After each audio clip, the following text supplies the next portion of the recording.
the new context, rather than deciding that the Internet of Things is different than the Internet, so we need a whole new range of things to do. I mean, same thing with the artificial intelligence. It's a tool that can be used or abused. Absolutely. And if there's discrimination because of artificial intelligence, we have laws about that. Well, I just Pepper asked the right question at least 3 different times. yeah, no. What's the problem you're trying to solve?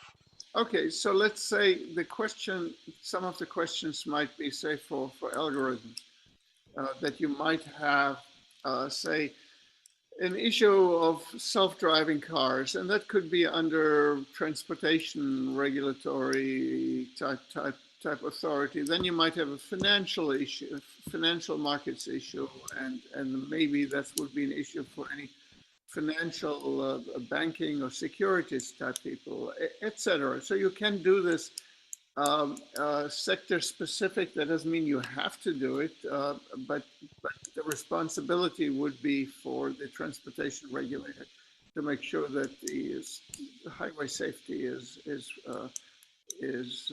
included. But then you will have also issues of algorithms that might kind of cut far beyond an individual industrial sector. And it's at that point that I think that you will unavoidably have some forms of general approaches to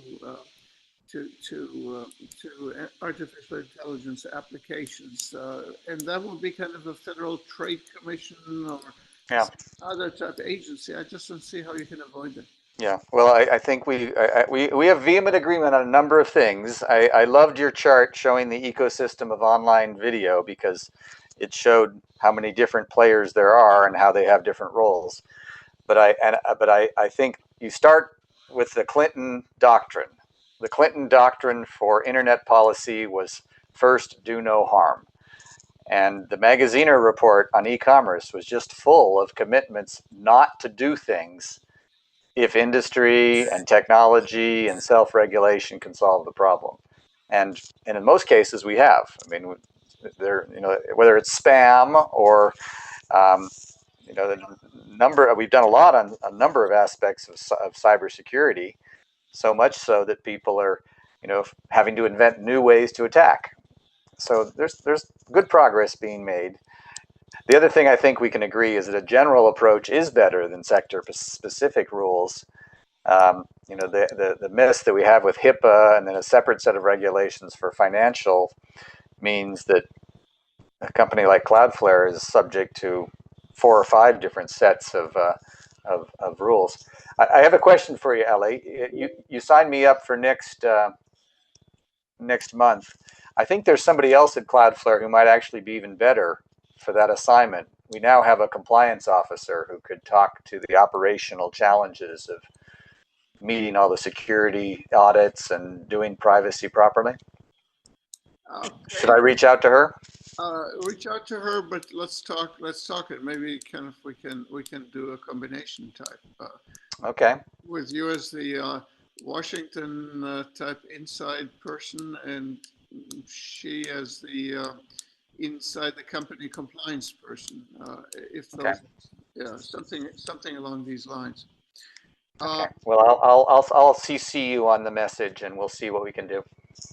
So on the on your earlier point,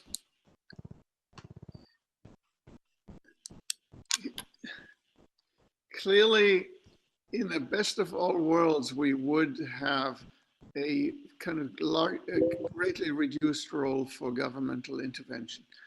So when your examples of the Magaziner report, the Clinton administration, that was at a time when you could somehow encourage online type applications and just say, basically, let them grow, leave them alone. So for example, there was no sales tax on internet type e-commerce type transactions, or only limited ones to where there was some regulatory nexus. But eventually, as e-commerce grew and became more important, you could not sustain the differentiation between the eye and the physical. and so the E and the physical. So eventually these things merged and they did not disappear. We did not abolish sales tax. We just moved the sales tax also to apply to e-commerce transactions. And so I think that in some ways this is happening here all over. And so the question is then, does that require some institutional rearrangement? Well, as Harold said so eloquently, nothing harder to do in Washington than to redesign an agency or create a new one or even change the responsibilities of an existing one if somebody else thinks they already have that authority and that responsibility. So I wish there were a better way to motivate agencies to tackle the hard new problems that the digital economy is providing us with. But I don't. Maybe the Chinese are doing it. I think the folks in Singapore and Estonia seem to have an eye on the future. But I'm very frustrated right now because there's not a common vision for the future. You actually have the major IT companies trying to damage each other rather than working together. There's a lot of it's becoming a race to see who can undo the key components of policy that created the internet, whether it's Section 230 or the idea that we will allow companies to create their own privacy policy and then just enforce it through the FTC. I mean, there's a lot of really fundamental choices. I have a book, or at least a long article I'd love to write on the 10 critical decisions that made the internet the internet. And we really, I mean, we got very lucky.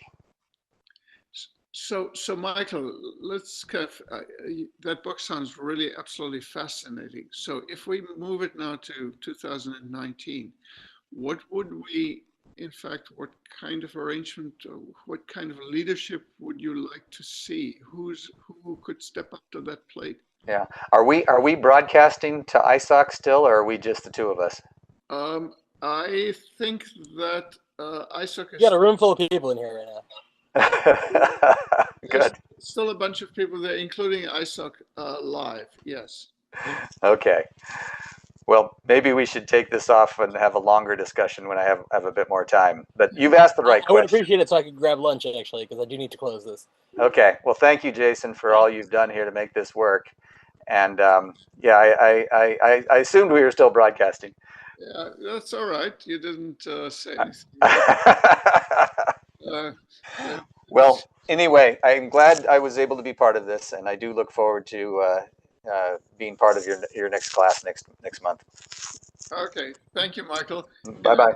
I do see David Allen there sitting. Somebody I haven't talked to in a very long time. Hello, David. Hey there, guys. Hey, Dave. Long time no see. Long time no see. Great to Okay, see. I'll let Jason get Thanks to so lunch. much. Bye-bye. Bye now.